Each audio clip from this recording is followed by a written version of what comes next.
Halo sahabat sekalian, kali ini saya coba buatkan sebuah video ya tentang pertanyaan dari saudara-saudara sekalian yang mungkin menceting secara pribadi atau melalui kolom komentar ya kawan-kawan. Oke, baik. Di pembahasan saya sebelumnya saya coba mereview tentang faktor-faktor yang mempengaruhi pencapaian produksi gitu teman-teman ya. Oke, dalam hal itu kemarin saya ulik ada beberapa faktor, yaitu faktor dari manusianya, terus mesinnya, materialnya, dan metodenya teman-teman ya. Oke, dalam kesempatan ini saya coba mengulik dari sisi metode ya teman-teman ya. Oke, metode. Oke, sebagai seorang operator kita tentu sudah dibekali dengan teori-teori yang ada di buku panduan ya teman-teman. Oke, untuk metode loading yang benar dan sering kita praktekkan di lapangan itu, yang pertama teman-teman ya, kita buat bench loading seideal mungkin teman-teman. Dalam hal ini saya coba jelasin sedikit. Nah, bench loading ideal untuk ekskavator Liber R9200 atau PC2000 teman-temannya, itu yang saya operasikan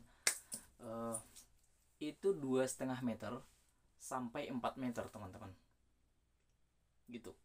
Alasannya kenapa? Supaya setiap pergerakan bucket itu ketika kita digging, nah itu bisa full teman-teman, full material itu. Karena kalau kurang dari 2,5 meter, sementara tinggi bucketnya aja 2,5 meter teman-teman, bahkan mungkin lebih ya. Ketika kita digging, harapannya sekali sendok itu udah bisa penuh teman-teman. Kalau udah di bawah itu misalkan lah 2 meter atau di bawahnya, kemungkinan akan ada delay atau ada waktu tambahan karena dia harus menyeret lagi, dan itu akan memakan cycle time lagi teman-teman. Oke, dan juga tentang metode ya teman-teman ya. Nah, pembuatan bench loading itu sangat penting, itu yang pertama, bench loading yang ideal ya teman-teman ya. Yang kedua, penempatan posisi unitnya ya teman-teman. Posisi unitnya dalam hal ini posisi tracknya ya, posisi tracknya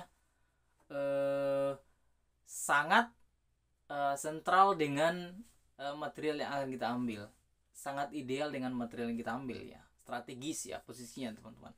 Jadi posisi kita, posisi tracknya tidak terlalu banyak bergerak, tetapi material yang akan kita ambil maksimal teman-teman, gitu. Jadi kalaupun kita bergerak mundur, hanya sebatas mundur saja teman-teman, tidak banyak bermanuver. Karena untuk track 9200 atau C2000 itu kan pergerakannya agak lambat teman-teman, jadi itu harus kita antisipasi. Nah, di samping itu memang kita harus antisipasi juga teman-temannya, di bench loading itu sendiri posisi tracknya jangan terlalu dekat dengan pinggirnya teman-teman ya. Oke, itu yang kedua. Selanjutnya adalah sudut swing teman-teman ya. Sudut swing ideal yang ada di dalam teori buku panduan itu adalah 45 sampai 90 derajat teman-teman ya. Kita bayangin aja di jam dinding kita itu ya teman-teman, kalau di angka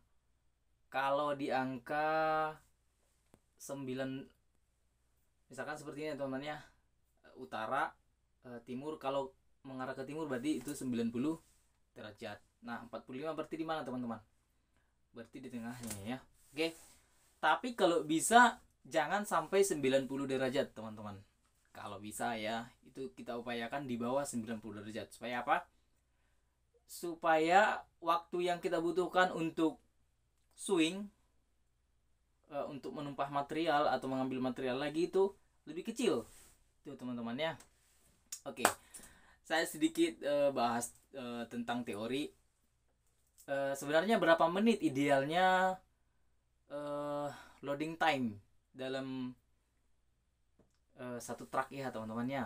Idealnya itu 1,8 sampai 2,4 menit per satu load teman-teman. Itu loading time per truknya teman-teman ya. Itu bersihnya hanya loading saja teman-teman. Oke.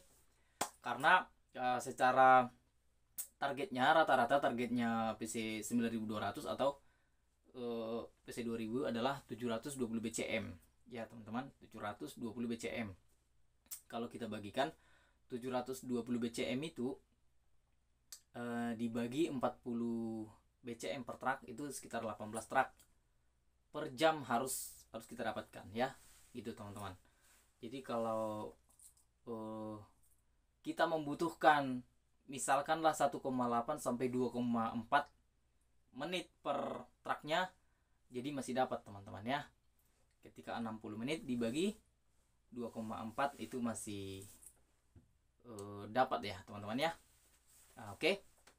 Karena masih ada waktu-waktu tambahan, misalkan spotting time ya, waktu mundur teman-teman ya, itu harus ditambahkan lagi. Oke. Yang berikutnya tadi dari bench loadingnya harus ideal ya teman-teman ya. Yang kedua penempatan posisi tracknya. Yang ketiga itu sudut swing teman-teman ya.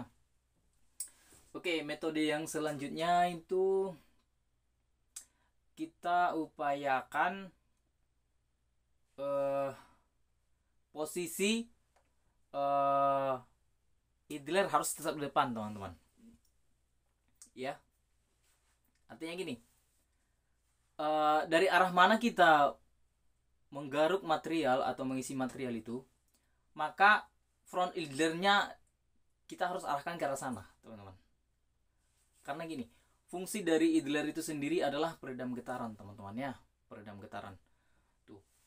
Terus ketika kita digging, kita menyendok material, tentunya akan ada hentakan atau pressure dari material yang kita ambil gitu ya teman-teman. Oke. Nah, sementara fungsi dan ya fungsinya dan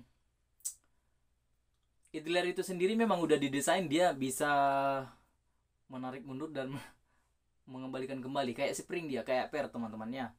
Ketika dia ada material dia akan terdorong. Nah, ketika tidak ada beban nanti dia akan kembali lagi seperti per dia, seperti springnya teman-teman ya itu. Nah, oke. Di samping itu sebenarnya masih banyak metode-metode yang lain teman-teman ya. Cuman saya sebagai seorang operator tentunya tidak terlalu hafal ya semua teori. Tapi apapun itu kita lakukan saja yang menurut kita yang terbaik ya. Memang tidak selalu itu yang paling benar, karena sesuai kebutuhan dari lapangan juga. Misalkan kalau kerja di area Solo atau area Lembek, atau mungkin ada kendala lain karena dari unit itu sendiri, nah itu nanti kita akan menyesuaikan ya teman-teman ya. Yang pertama yang paling penting itu kita buat dulu secara standar. Manakala ada yang kurang, kita tambahkan di kolom komentar. Suatu saat akan kita review kembali dan kita buat teori baru tentang pencapaian produksi. Oke, itu dulu teman-teman salah satu pendapat dari saya atau sharing dari saya. Manakala ada masukan lain bisa tambahkan di kolom komentar. Salam sehat, tetap kreatif dan selalu semangat.